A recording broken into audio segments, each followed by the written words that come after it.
Pada pertemuan kali ini kita akan membahas yang pertama, besaran dan satuan. Yang kedua ada konversi satuan. Yang ketiga ada dimensi. Dan yang terakhir adalah pengukuran. Nah, apa itu besaran dan satuan? Besaran adalah sesuatu yang dapat diukur, mempunyai nilai yang dapat dinyatakan dengan angka-angka, dan memiliki satuan tertentu. Sedangkan satuan adalah pernyataan yang menjelaskan arti dari suatu besaran. Sebagai contoh, kecepatan mobil. Kecepatan mobil bisa diukur nggak? Bisa kan? Misalkan kecepatan mobil 10 meter per second. Nah, 10 ini menyatakan nilai dari kecepatan itu, sedangkan meter per second menyatakan satuannya. Inilah yang dinamakan besaran. Jadi kecepatan itu adalah sebuah besaran. Berikutnya, berat badan Andi misalkan ya, 35 kg.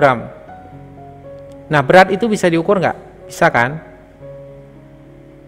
Nah, nilai dari besaran dari berat ini adalah 35, sedangkan satuannya adalah kilogram. Itu yang dinamakan besaran. Nah, sedangkan satuan tadi menjelaskan arti dari suatu besaran. Misalkan, kalau Bapak berbicara tentang satuannya Celcius misalkan, berarti itu menunjukkan besaran suhu, gitu ya. Kemudian kalau Bapak berbicara tentang satuan second, berarti itu menunjukkan besaran waktu. Seperti itu ya teman-teman ya. Jadi satuan itu menyatakan atau menjelaskan arti dari suatu besaran. Berikutnya adalah besaran pokok. Apa itu yang dimaksud besaran pokok? Besaran pokok adalah besaran yang satuannya telah didefinisikan terlebih dahulu dan tidak diturunkan dari besaran lain. Ada 7 besaran pokok yang pasti teman-teman sudah mengetahui ini ya. Yang paling gampangnya adalah teman-teman lihat satuannya. Satuannya kalau berdiri sendiri itu adalah besaran pokok ya. Contoh, panjang itu meter, berarti panjang termasuk besaran pokok. Kemudian massa, kilogram. Ada waktu, itu second.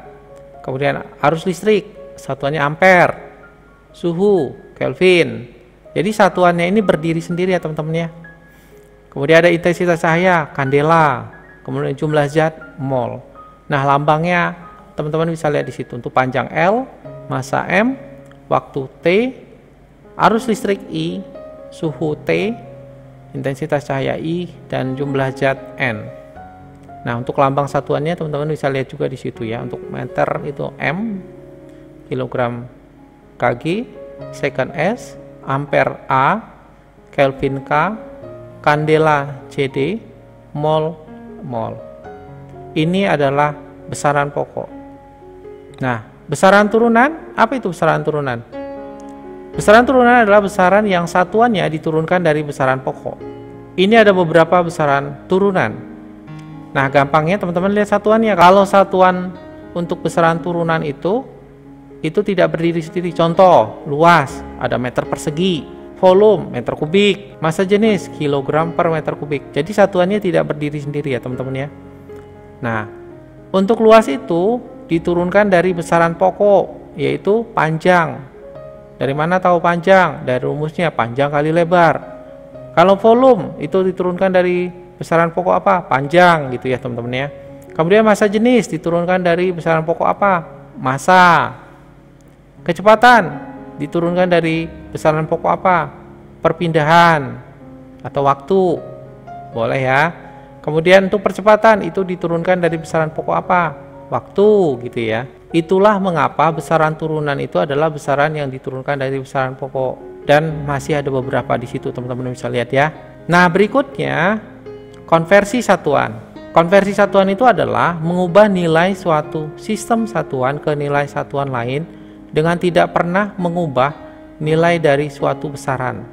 Sebagai contoh, 1 jam sama dengan 3600 second. Itu artinya mengubah satuannya dari jam menjadi second, tapi tidak mengubah besarannya. Ya, 1 jam itu sama dengan 3600 second. Gitu ya teman-teman maksudnya. Berikutnya, 1 kilometer sama dengan 1000 meter.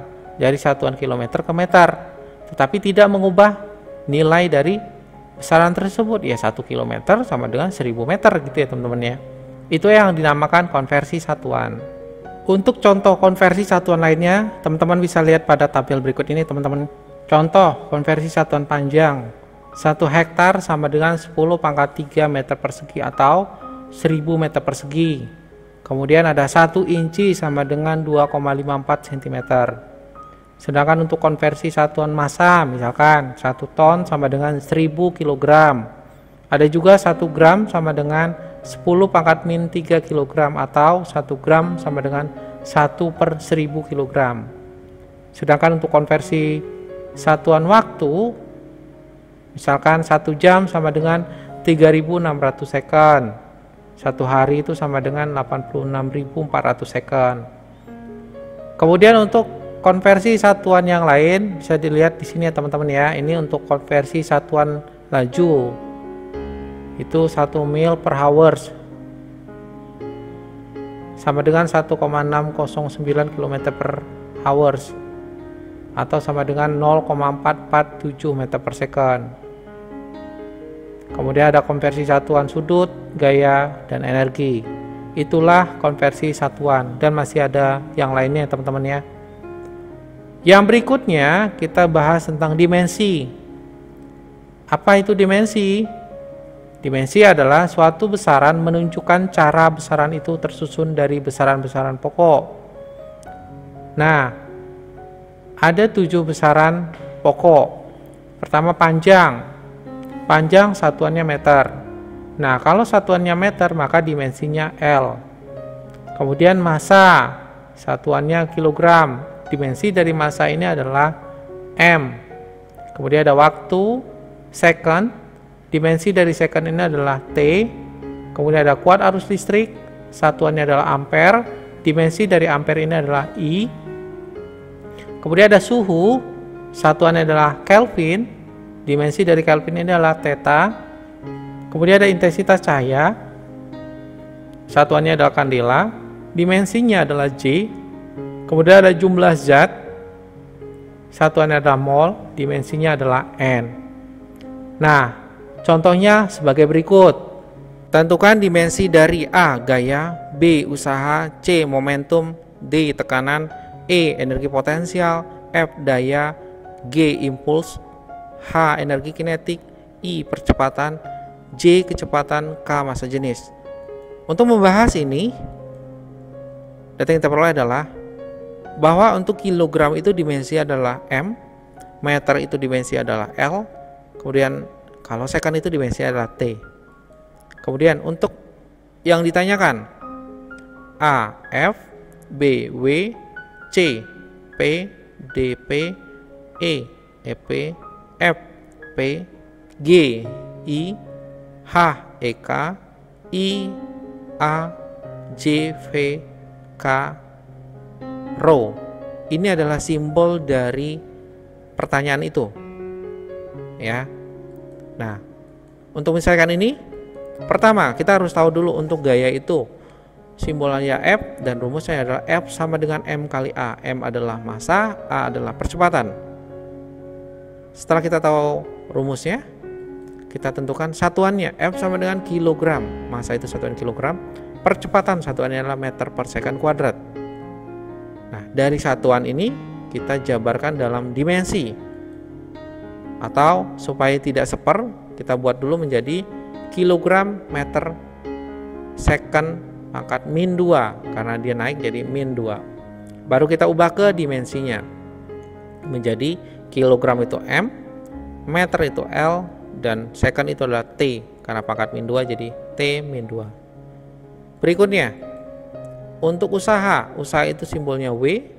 Rumusnya W sama dengan F kali S.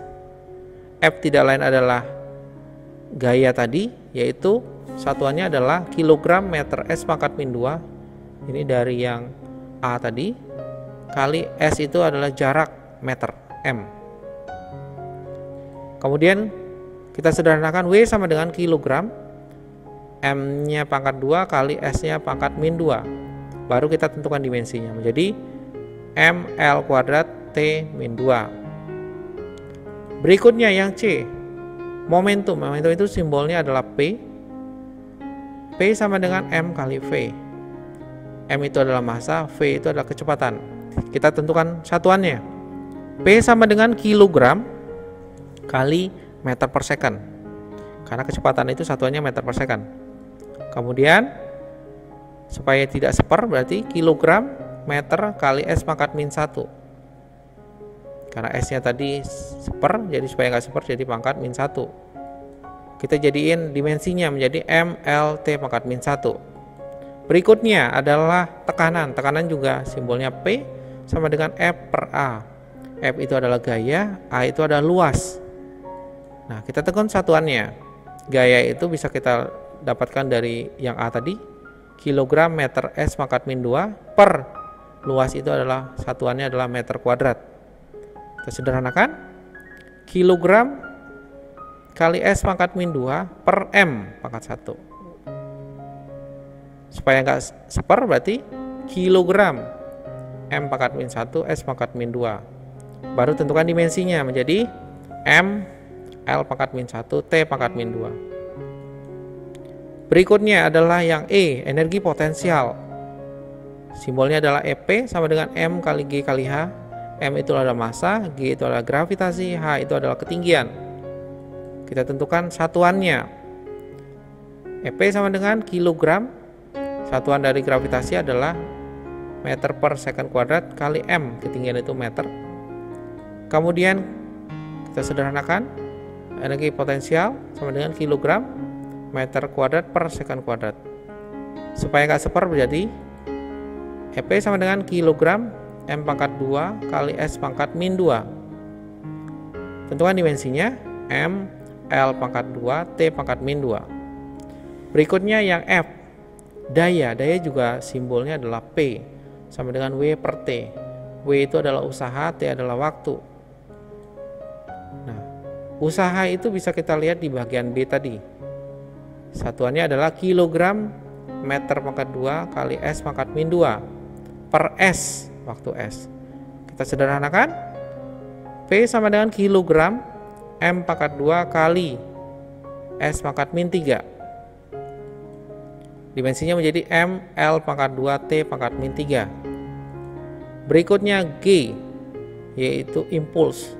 Impuls itu rumusnya adalah I sama dengan F kali delta T. F adalah gaya, delta T adalah selisih waktu. Kita bisa tentukan satuannya. I sama dengan F itu bisa dilihat sebelumnya, kilogram M S pangkat min 2 kali selisih waktu itu satuannya adalah S. Sederhanakan, I sama dengan kilogram M kali S pangkat min 1. Tentukan dimensinya M L T pangkat min 1. Berikutnya yang H adalah energi kinetik. Rumusnya adalah setengah M kali V kuadrat. Karena kita butuh satuannya, maka setengahnya kita tidak gunakan. Kita tentukan satuan untuk masing-masing variabel ini. M adalah kilogram, kemudian V itu kecepatan satuannya adalah meter per second, karena dikuadratin jadi meter per second kuadrat. Menjadi EK sama dengan kilogram kali M kuadrat kali S pangkat min 2. Nah, min 2 dari mana? Karena S-nya jadi seper S, dikuadratin jadi seper S kuadrat, biar nggak kuadrat berarti S min 2.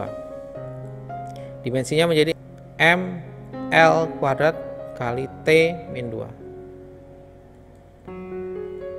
Berikutnya yang I, percepatan. Simbolnya adalah A, rumusnya adalah V per T. V itu adalah kecepatan, T itu adalah waktu. Tentukan satuannya, A sama dengan meter per second per S. A sama dengan, sederhanakan, M per S kuadrat.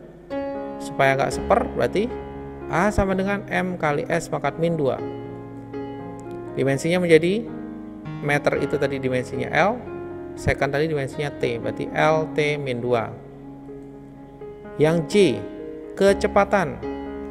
Kecepatan itu simbolnya V sama dengan rumusnya S per T. S itu adalah jarak, T adalah waktu. Tentukan satuannya, V sama dengan meter per second. Biar nggak seper berarti V sama dengan M kali S pangkat min 1. dimensinya menjadi LT-1. Kemudian yang terakhir, massa jenis, simbolnya adalah rho sama dengan rumusnya adalah meter per second. Yang terakhir adalah K, massa jenis, simbolnya adalah rho sama dengan rumusnya M per V. M itu adalah massa, V itu adalah volume. Masukin satuannya, rho sama dengan kilogram per meter kubik. Supaya enggak per, berarti rho sama dengan kilogram kali meter pangkat min 3. Tentukan dimensinya sama dengan M L min 3. Perhatikan gambar berikut ini. Ada gambar A, gambar B, dan gambar C. Nah, dari gambar ini, kegiatan apakah yang dilakukan oleh orang-orang ini pada masing-masing gambar? Yang A, apa yang dilakukan oleh orang tersebut? Yang pasti mengukur diameter dada, ya kan? Kemudian yang B, apa yang dilakukan oleh orang tersebut di gambar yang B?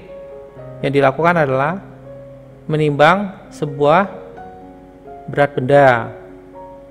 Kemudian yang C, apa yang dilakukan orang tersebut? Yaitu mengukur waktu. Itu ya teman-teman ya. Nah, dari ketiga gambar ini adalah contoh pengukuran. Kalau gitu apa itu pengukuran?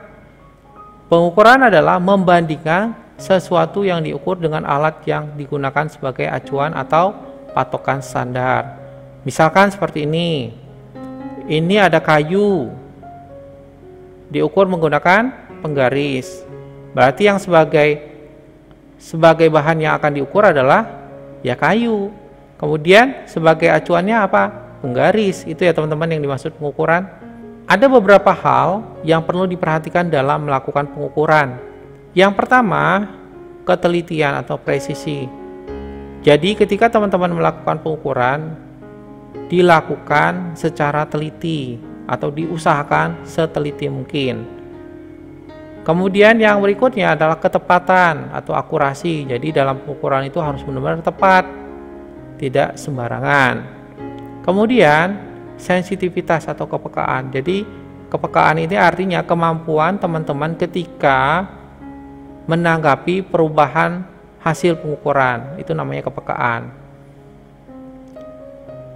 Yang berikutnya sensitivitas atau kepekaan. Itu artinya kemampuan teman-teman untuk menanggapi perubahan hasil pengukuran gitu ya. Inilah 3 hal yang benar-benar harus dimiliki dalam melakukan pengukuran. Ketika melakukan pengukuran ada beberapa kesalahan yang dilakukan atau kesalahan pengukuran.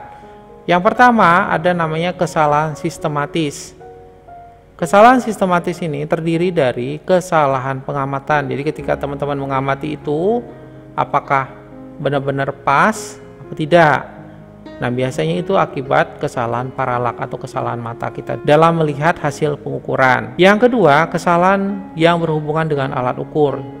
Jadi bisa juga alat ukur yang kita gunakan itu mengalami masalah. Jadi mengakibatkan hasil yang diperoleh juga bermasalah. Kemudian yang ketiga, kesalahan kalibrasi alat. Kalibrasi ini artinya settingan alat awal. Misalkan ketika kita menimbang, diusahakan jarum itu menunjukkan angka 0. Gitu ya teman-teman ya, dan lain sebagainya. Yang keempat, pengaruh lingkungan terhadap alat. Jadi bisa pengaruh dari lingkungan terhadap alat yang kita gunakan. Yang kelima, kondisi alat yang tidak memenuhi standar pengukuran. Ini adalah beberapa kesalahan sistematis. Berikutnya adalah kesalahan acak. Kesalahan acak itu misalkan penunjukan alat ukur yang digunakan selalu menunjukkan nilai yang lebih besar atau kecil dari nilai yang sebenarnya. Ini salah satu kesalahan acak. Ketika kita melakukan pengukuran, kita membutuhkan alat ukur atau alat bantu ya teman-teman, yang namanya alat ukur. Nah, yang pertama kita akan melihat alat ukur panjang. Alat ukur panjang yang kita bahas di sini ada 3, yaitu penggaris, jangka sorong, micrometer screw. Alat ukur untuk panjang salah satunya adalah penggaris atau dikenal dengan mistar. Penggaris ini digunakan untuk mengukur benda yang panjangnya kurang dari 50 cm atau 100 cm. Jadi kalau teman-teman ingin mengukur benda yang panjangnya lebih dari 100 cm tidak bisa menggunakan penggaris. Penggaris ini mempunyai tingkat ketelitian 1 mm atau 0,1 cm. Contoh penggaris ini ya teman-teman. Nah, jika ada benda ditanyakan berapakah panjang dari benda ini, maka yang kita lakukan adalah kita menggeserkan penggaris ini, ujung yang satu sejajar dengan angka 0, sedangkan ujung yang lain akan kita baca besarnya. Nah, kita lihat panjang adalah 6, itu artinya garis biru ditambah 7 kali 0,1 cm, itu tingkat ketelitian dari penggaris. Sama dengan 6 cm tambah 0,7 cm. 6,7 cm. Jadi panjang benda adalah 6,7 cm. Berikutnya ada jangka sorong. Jangka sorong ini digunakan untuk mengukur benda yang panjangnya kurang dari 1 mm. Jangka sorong ini memiliki tingkat ketelitian 0,1 mm atau 0,01 cm. Jangka sorong ini seperti ini ya teman-teman. Jangka sorong ini memiliki bagian. Yang pertama ada rahang luar. Rahang luar ini untuk mengukur diameter dalam. Kemudian ada skrup pengunci. Ini untuk mengunci supaya tidak bergeser hasil pengukurannya. Kemudian ada skala utamanya. Kemudian ada pengukur kedalaman. Ini bisa untuk mengukur kedalaman sebuah benda. Kemudian ada rahang dalam. Rahang dalam ini untuk mengukur tebal atau diameter sebuah benda. Cara membaca hasil pengukuran dengan jangka sorong. Kita lihat, ini jangka sorong mengukur plat sebuah besi. Nah, berapa hasil pengukurannya? Kita lihat ya. Skala utamanya itu adalah garis berwarna merah, sedangkan skala noniusnya itu berwarna biru. Nah, yang pertama kita lihat adalah skala noniusnya, yaitu angka 0. Angka 0 ini menunjukkan garis keberapa di skala utamanya, yaitu garis ke 2,3 cm. Nah, karena garis biru itu angka 0 ini tidak sejajar dengan garis ketiga skala utamanya, maka hasil pengukuran ini ada kelebihannya, yaitu kita lihat garis warna biru yang sejajar dengan garis warna merah, atau garis skala nonius yang segaris dengan skala utamanya, yaitu di angka 5 dikali 0,01 cm. Ini adalah tingkat ketelitian jangka sorong. Menjadi 2,3 cm tambah 0,05 cm. 2,35 cm. Jadi tebal plat besi adalah 2,35 cm. Berikutnya ada mikrometer skrup.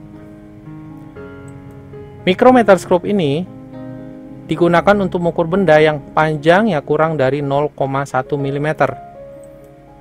Dengan tingkat ketelitiannya adalah 0,01 mm atau 0,001 cm. Jadi mikrometer skrup ini lebih teliti ya teman-teman dibandingkan penggaris dan jangka sorong.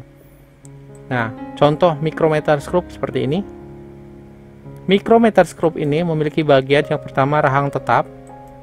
Kemudian ada rahang geser, ini rahangnya bisa digeser-geser. Kemudian ada pengunci, ini untuk mengunci hasil pengukuran agar tidak bergeser. Kemudian ada skala utama dan ada skala putar. Cara membaca hasil pengukuran dengan mikrometer skrup seperti ini. Milimeter skrup ini mengukur tebal plat besi. Berapakah hasil pengukurannya? Nah, kita lihat. Kita ambil skala utama dan skala putarnya. Nah, skala utama itu ada garis berwarna merah, kuning, dan biru. Sedangkan skala putarnya adalah berwarna hitam dan coklat. Nah, kita lihat skala putarnya dulu. Garis berwarna hitam itu tidak segaris dengan garis berwarna merah pada skala utamanya. Artinya ada kelebihan pengukuran di sini. Nah, kita tulis dulu hasil pengukurannya. 19 mm itu adalah garis untuk yang berwarna merah. Ada 19 di situ. Sedangkan kelebihannya kita lihat pada skala putarnya. Pada skala putar kita lihat garis yang segaris dengan garis berwarna kuning pada skala utama, yaitu garis ke-2 atau ke-12 dikali 0,01 mm. Ini tingkat ketelitian pada milimeter skrup.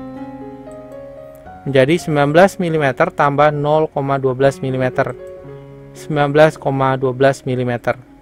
Jadi tebal plat besi adalah 19,12 mm. Yang berikutnya adalah alat ukur massa. Alat ukur massa ini seperti ini ya teman-teman ya. Yang A itu adalah neraca analitis 2 lengan. Yang B itu adalah neraca Ohaus 3 lengan. Yang C itu adalah neraca pegas. Dan yang D itu adalah neraca digital. Ini adalah contoh alat ukur massa. Yang berikutnya itu alat ukur waktu. Seperti ini ya teman-teman ya. Yang A itu adalah jam matahari. Kemudian yang B itu adalah jam pasir. Yang C itu adalah arloji atau jam tangan. Kemudian yang D itu adalah stopwatch mekanik. Ini contoh alat ukur waktu. Berikutnya adalah alat ukur suhu. Gambarnya sebagai berikut. Yang A itu adalah termometer raksa. Yang B itu adalah termometer digital. Yang C itu adalah termometer bimetal. Ini adalah contoh alat ukur suhu. Buat kamu yang pertama menonton video ini, jangan lupa subscribe dan tekan loncengnya untuk mengetahui upload terbarunya, like, dan share jika video ini berguna dan bermanfaat buat kamu. Buat subscribe, like, dan share-nya, terima kasih.